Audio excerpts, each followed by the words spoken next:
Assalamualaikum warahmatullahi wabarakatuh. Alhamdulillah. Allahumma salli wa sallim ala sayyidina Muhammad ibn Abdillah wa ala alihi wa ashabihi wa man tabi'ahu ila yaumil qiyamah. Saudara-saudaraku yang dirahmati oleh Allah Subhanahu wa taala.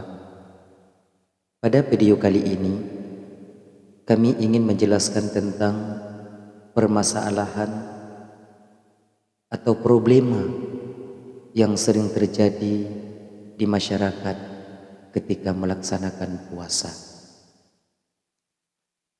Yang pertama, tentang musafir. Bolehkah orang yang berpergian jauh setelah fajar membatalkan puasanya dalam perjalanan? Jawabannya tidak boleh. Karena bolehnya membatalkan puasa bagi seorang musafir jika keberangkatannya itu dilakukan sebelum fajar.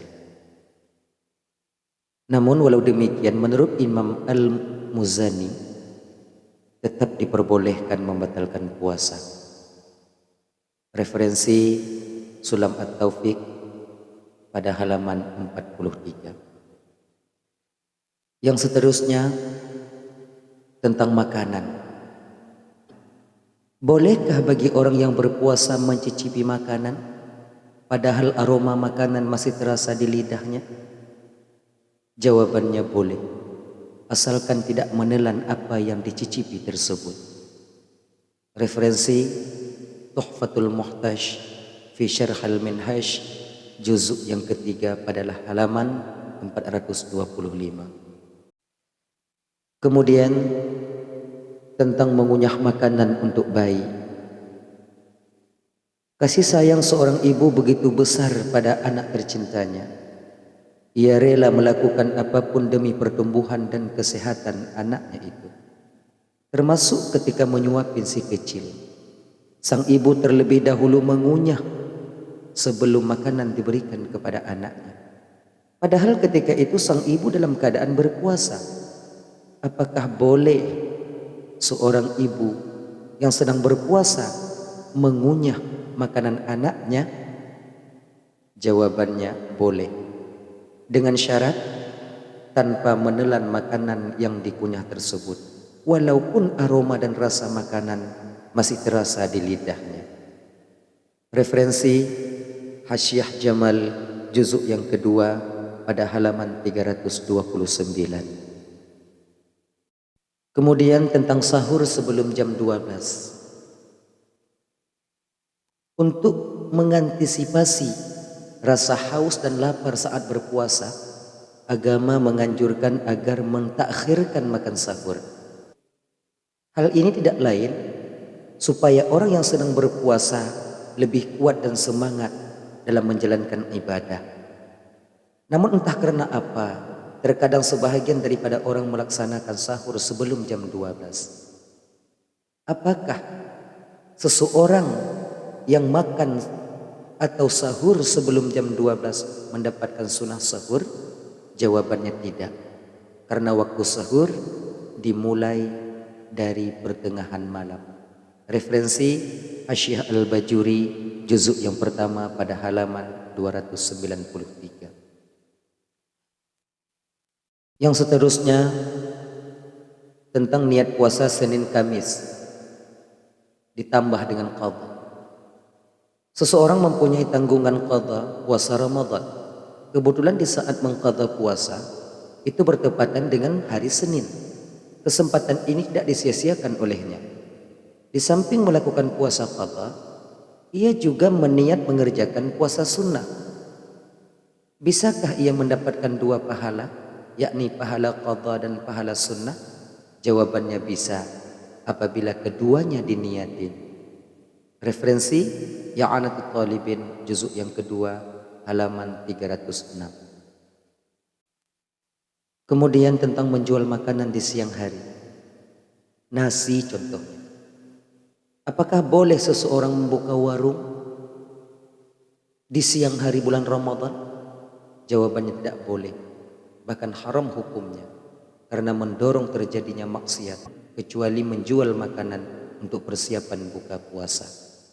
Referensi I'anatul Talibin juzuk yang ketiga pada halaman 29 sampai 30. Dan tentang masalah masuknya air ke telinga atau kepada rongga saat mandi. Mandi saat cuaca panas sangat menyegarkan tubuh, terlebih lagi ketika tubuh gerah dan berkeringat. Hal ini biasanya dimanfaatkan oleh sebahagian orang yang tubuhnya mulai lemas karena berpuasa. Apakah masuknya air tanpa disengaja pada sebahagian anggota tubuh semisal telinga dapat membatalkan puasa? Jawabannya, itu dapat membatalkan puasa, kecuali mandi wajib atau mandi sunnah. Referensi I'anatul Talibin juzuk yang kedua pada halaman 265. Kemudian tentang memakai obat tetes. Kenyataan di masyarakat tidak sedikit harus dipertegas kembali mengenai sah dan tidaknya sebuah ibadah. Contoh kecil, seseorang yang sedang melaksanakan ibadah puasa mengobati matanya dengan visin atau ruhtu. Ternyata obat tes tersebut sangat terasa di tenggorokan. Apakah hal tersebut membatalkan puasa? Jawabannya tidak. Karena obat mata yang terasa di tenggorokan itu masuk melalui pori-pori, bukan lubang yang tembus ke tenggorokan. Referensi Hasyiah Al-Ayyubi juzuk yang kedua pada halaman 73. Dan seterusnya tentang puasanya seorang wanita yang belum mandi wajib. Sahkah ibadah puasa seorang perempuan yang sudah kering daripada haidnya akan tetapi belum melaksanakan mandi besar? Jawabannya sah.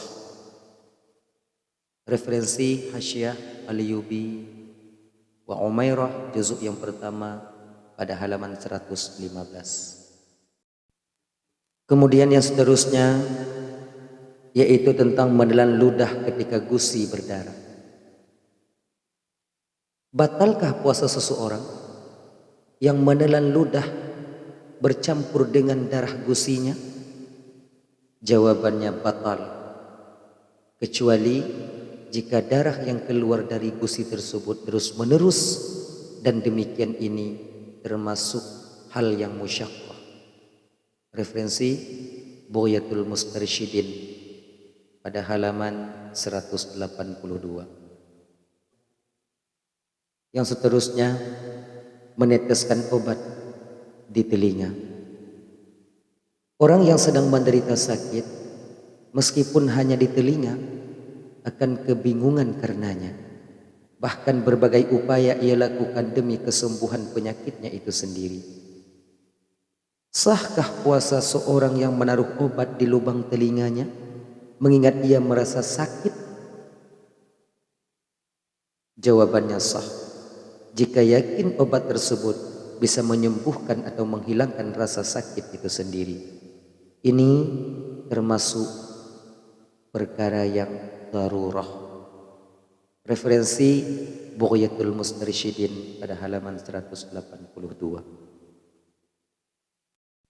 Kemudian tentang menggosok gigi. Ini yang sering terjadi di kalangan kita. Bahkan ini sering kita temui, bahkan pada diri kita sendiri. Ketika seseorang bersiwak atau menggosok gigi, alat siwak atau sikat giginya dibasahi dengan air. Hal ini sangat rawan sekali. Air bekas basuhan alat atau pasta gigi ikut tertelan bersama dengan ludahnya. Apakah hal yang demikian dapat membatalkan puasa? Jawabannya batal, jika air yang digunakan untuk membasahi siwak atau sikat gigi ikut tertelan bersama ludahnya.